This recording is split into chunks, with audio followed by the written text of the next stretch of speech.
អាញាធរស្រុកស្រីស្នំអំពីវនីវឲ្យប្រជាពលរដ្ឋត្រូវចេះសម្គាល់ព័ត៌មានពិតនិងព័ត៌មានคล้ายៗលើបណ្ដាញសង្គមយុទ្ធនាការប្រឆាំងព័ត៌មានคล้ายៗនៅស្រុកស្រីស្នំខេត្តសៀមរាបនាថ្ងៃទី28ខែតុលាឆ្នាំ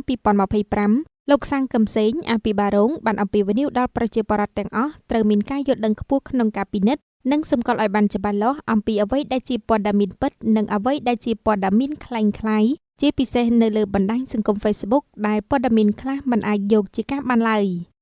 លោកសាំងកឹមសេងបានបង្ហាញថាព័ត៌មានคล้ายៗបានក្លាយជាបញ្ហាប្រឈមមួយនៅបណ្ដាញសង្គមដោយជនខិលខូចធ្វើសកម្មភាពញុះញង់លាបពណ៌លើរាជរដ្ឋាភិបាលសកម្មភាពទុច្ចរិតនិងអាជីវកម្មជាដើមលោកបានសង្កត់ធ្ងន់ថាព័ត៌មាននៅក្នុងបណ្ដាញសង្គមកំពុងរីកចម្រើនយ៉ាងខ្លាំងហើយព័ត៌មានមួយចំនួនមិនអាចជឿទុកចិត្តបានឡើយដែលទាមទារឲ្យសាធារណជនត្រូវផ្ទៀងផ្ទាត់ជានិច្ចថាតើព័ត៌មាននោះពិតឬទេព្រោះការរីករាលដាលនៃព័ត៌មានคล้ายៗអាចនាំឲ្យប៉ះពាល់ដល់សង្គមយ៉ាងខ្លាំងលោកបានបន្ថែមថាស្របពេលដែលប្រព័ន្ធផ្សព្វផ្សាយ Digital កាន់តែរីកចម្រើនយុវជនក៏កំពុងក្លាយជាក្រុមងាយនឹងទទួលឥទ្ធិពលពីព័ត៌មានคล้ายៗនេះផងដែរក្នុងន័យនេះសូមអំពាវនាវជាពិសេសដល់សាធារណជនអាជ្ញាធរនិងសិស្សានុសិស្សទាំងអស់ត្រូវយកចិត្តទុកដាក់ខ្ពស់ក្នុងការពិនិត្យមើលព័ត៌មានណាយកជាការបាន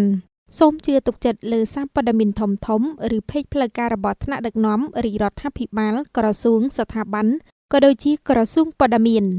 លោកយឿនច័ន្ទអនុប្រធានមន្ត្រីទទួលបន្ទុករួមបានបង្ហាញថាគោលបំណងសំខាន់ៗនៃយុទ្ធនាការនេះគឺដើម្បីលើកកម្ពស់ការយល់ដឹងសាធារណៈអំពីគ្រោះថ្នាក់និងផលវិបាកនៃព័ត៌មានคล้ายៗកាត់បន្ថយព័ត៌មានคล้ายៗឲ្យមកនៅកម្រិតអបបរមានិងធានាសន្តិសុខព័ត៌មានតាមរយៈការធ្វើឲ្យប្រាកដថាប្រជាពលរដ្ឋទទួលបានព័ត៌មានប្រកបដោយគុណភាពនិងសុវត្ថិភាពជំរុញការចូលរួមប្រយុទ្ធប្រឆាំងព័ត៌មានคล้ายៗនៅតាមមូលដ្ឋានដោយបញ្ជ្រាបជូនអាជ្ញាធរនិងប្រជាពលរដ្ឋឲ្យបានយល់ដឹងពីផលប៉ះពាល់